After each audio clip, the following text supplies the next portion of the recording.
Então quer dizer que você cristão, você que é católico, que acredita na Bíblia, não pode, se você acredita na Bíblia, apoiar a captura do Maduro.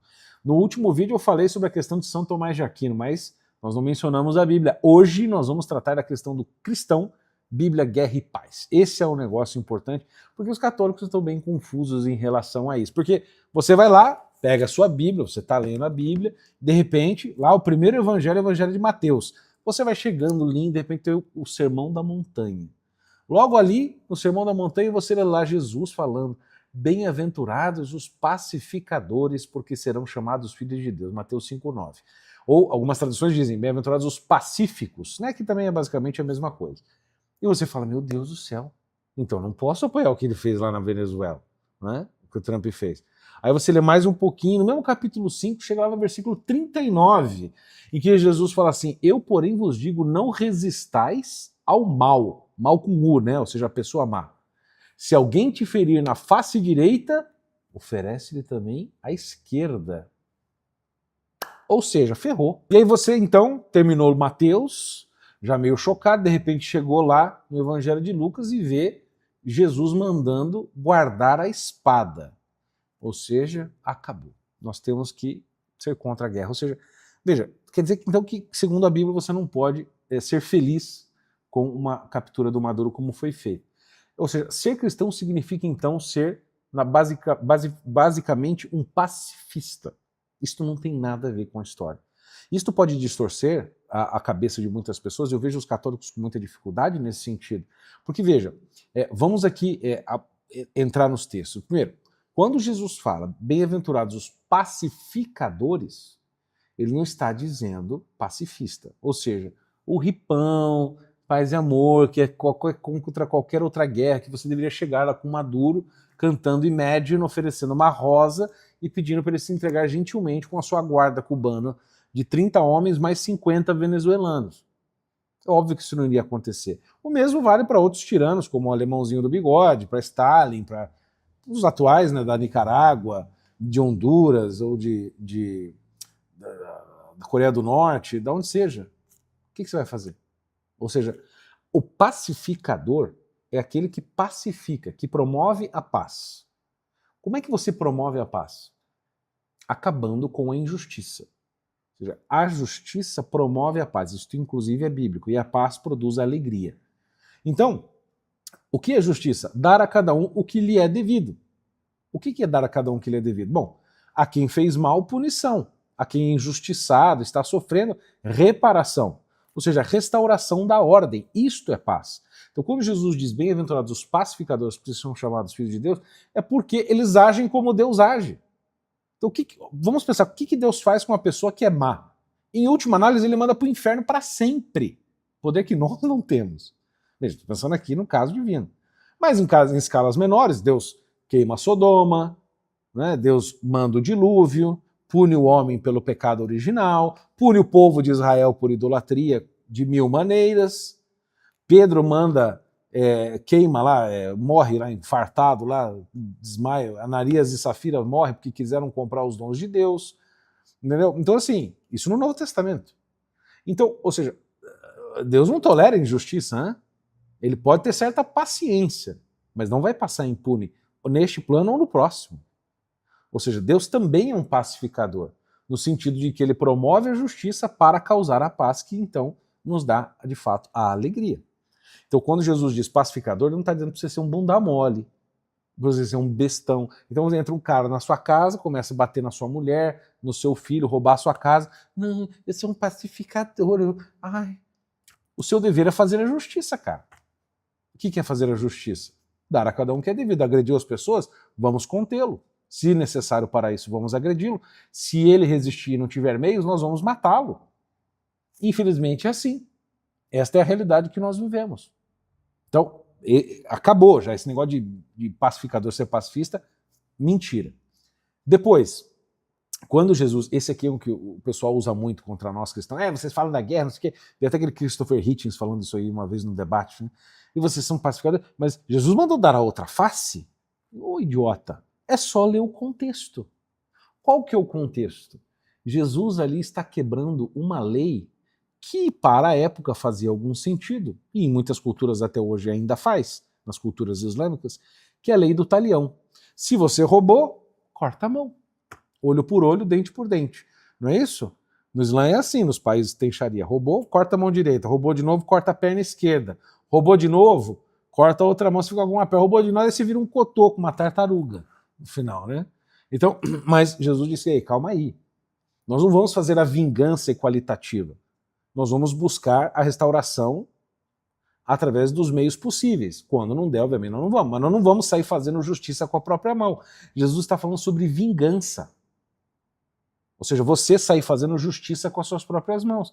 A sociedade vira um caos, como eram as sociedades antigamente e como são as atuais sociedades que não aplicam a lei da misericórdia, da justa justiça, da institucionalização, etc. e tal, que Jesus está dizendo neste contexto. Ou seja, dar a outra face quer dizer assim, calma, vamos pensar, vamos agir, não vamos agir com o fígado e com o coração e sair implantando violência, fazendo cada um o que quer. É isso que ele está dizendo. Isto não implica um preceito político, moral, que as nações são impedidas de fazer ações militares. Pelo contrário, Deus muitas vezes usou reis pagãos, como o rei Ciro, para libertar o povo de Israel. Então, as ações militares não tem nada a ver com virar outra fase. Virar outra fase é fazer justiça com as próprias mãos. Vingança, reparação imediata. Isso aí, segundo René Girard, gerava o que ele chamava de ciclo de violência. Aí precisa vir um inocente morrer no meio da confusão para cessar o ciclo. Né? E por último, o texto de Pedro embainhar a espada. Né? Pedro guarda a espada, porque ele tinha tirado a espada, né? Cortou a orelha do centurião, né? E aí Jesus teve que colar a orelha do Malco e tal, no momento ali. E Jesus, né, fala, gente, calma, quem ferir com a espada será ferido. Ou seja, o que ele está dizendo? As suas ações têm consequência. Ele não mandou nunca usar a espada. Mas se você for ler o texto de Lucas 22, 36, Jesus inclusive diz, antes de prendê-lo, quem não tiver espada, venda o seu manto para comprar uma espada. E eles já tinham duas, Jesus diz, então basta. E aí fala que ali, então, cumpriu-se a profecia de Isaías. Então, ou seja, Jesus mandou pegar a espada e mandou ter uma para a sua própria defesa. E aí depois ela, inclusive, foi usada. Então Jesus tinha isso na cabeça. Seus discípulos, pelo menos, tiveram a oportunidade de defendê-lo. Né? Então, ou seja, Jesus não está também aqui dando uma lição política. Ali estava dentro do contexto do cumprimento messiânico, não uma lei universal. Então, não faz nenhum sentido você aplicar isto para o contexto das nações. Ou seja, não é uma abolição da legítima defesa. Porque, ou seja, o que parece mais justo para você? Deixar inocentes, indefesos, vítimas da opressão, sem possibilidade de se defender, desarmados, sem liberdade de expressão, etc., vítimas de um narco-regime da Venezuela, deixarem lá a própria sorte e chamar isso de soberania, ou que venha alguém que tenha força, legitimidade e faça isso de maneira ordenada, pontual, etc., como foi feito pelos Estados Unidos. Eu não estou aqui beatificando qualquer ação do Trump, que ele pode ir lá agora tomar a Groenlândia ao bel prazer, que ele pode tomar não sei o quê. Eu não estou legitimando todas as ações dele, não. Mas esta ação me parece muito correta. Pode ser que ela degringole e vire uma confusão, pode ser que termine muito bem. Mas no momento, me pareceu uma ação totalmente justa e, inclusive, um dever benéfico fazer isto para a população. São Paulo, em Romanos 13, é categórico sobre o poder da espada do Estado que vem de Deus.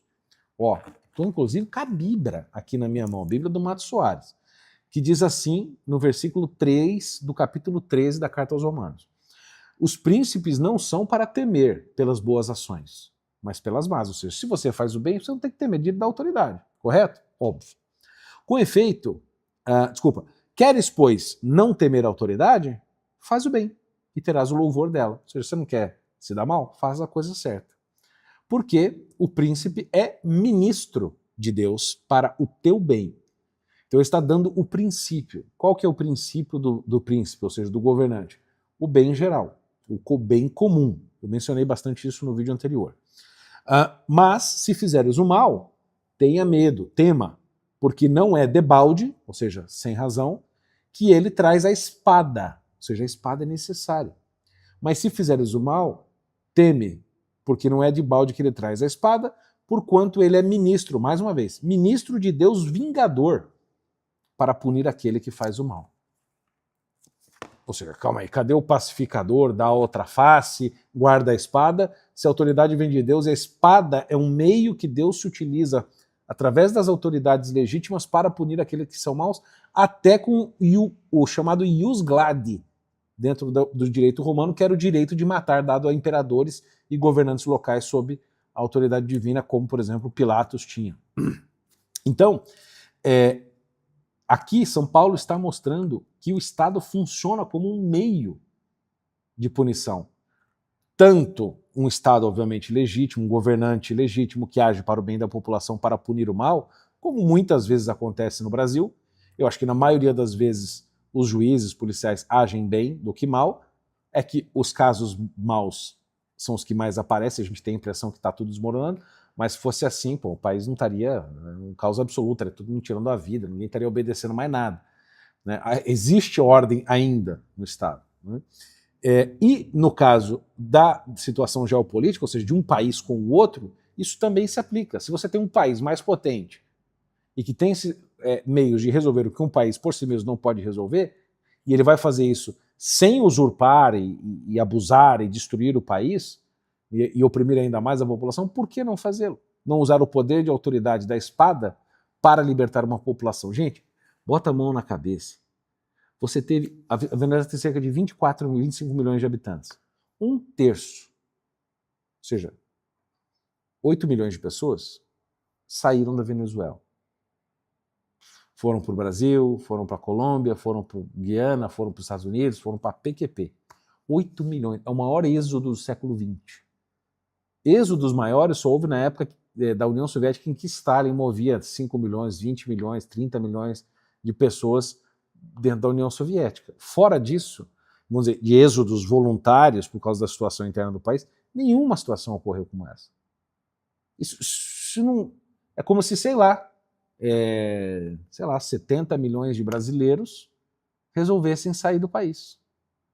Se você pensa a proporção, ou seja, isso não é um sinal de que aquela população estava precisando ser salva? E que já não tinha mais condição de cuidar de si mesmo, a ponto de deixar sua casa para tal? Ou seja, operações militares para proteger inocentes e capazes se enquadram na missão pacificadora do cristão. Por isso que a igreja fez as cruzadas, é por isso que a igreja fez a Inquisição, é por isso que a igreja promoveu tantas coisas que parecem guerras de violência. Porque elas visam reparação, visam bem comum, visam fazer a justiça, reordenar as coisas, porque partem destes princípios. Ou seja, ser católico não é ser ingênuo, gente. É ser inteligente. E a pessoa inteligente consegue captar os princípios e aplicá-los dentro da realidade concreta. Este é o desafio que os católicos têm que enfrentar. Ou seja, ser capaz de compreender e entender este livro aqui, que é uma das bases da nossa fé junto com a tradição e o magistério, mas esta aqui é a principal, e ser responsáveis perante o mal que nos assola, perante a realidade que nos confronta. Enfrentar o desafio, sem se tornar herege, sem se tornar ateu, ou um tapado fundamentalista que lê o texto e acha que ele, pegar o texto, lê o que ele está falando, é isso aqui. Vocês viram que não é, ou seja, coisa um pouquinho mais sutil. Então, nós católicos, muitas vezes, a maioria das vezes, os católicos têm dificuldade real de lidar com a Bíblia, de pegar esse texto e ler, fazer como eu fiz com vocês aqui. Você lê, confronta, pensa, raciocina, faz perguntas ao texto. Não é? Porque muitas vezes ela parece entrar em choque com a nossa situação real, ou com a situação real do mundo, e aparentemente até entra em confronto com as doutrinas católicas ou com a própria história, os feitos e ditos da igreja ao longo dos séculos. E aí a pessoa fica, eu já fui protestante, eu sei como é que é, entendeu? Eu conheço os dois lados da coisa, como é não ser católico e não gostar da igreja, e como é ser católico e amar e defender a igreja. Então, você que está me ouvindo e me vendo agora, isso te incomoda? Ou seja, esta dificuldade em compreender a Bíblia, em saber ler, lidar com as Escrituras? e entender realmente o que ela diz, porque existe intencionalidade aqui, em cada texto, cada palavra, porque foi escrito por um autor humano inspirado por Deus. Como é que ele interpreta esse negócio? Se você tem esta dificuldade como católico, deixe aqui nos comentários. Escreva qual dificuldade, o que te incomoda. Deixe escrito aqui. Isto é muito importante, porque tem tudo a ver com um novo projeto que eu vou lançar em breve. Eu não posso falar nada, mas é um projeto maravilhoso que envolve vocês e eu. E nós estamos construindo isso e em breve você vai ficar sabendo. Então, inscreva-se no canal, deixe seu curtir, comente, compartilhe este vídeo para que mais cristãos católicos fiquem mais inteligentes e saibam viver e defender a sua fé de maneira mais corajosa, bem fundamentada e com a clareza que eu expliquei para vocês.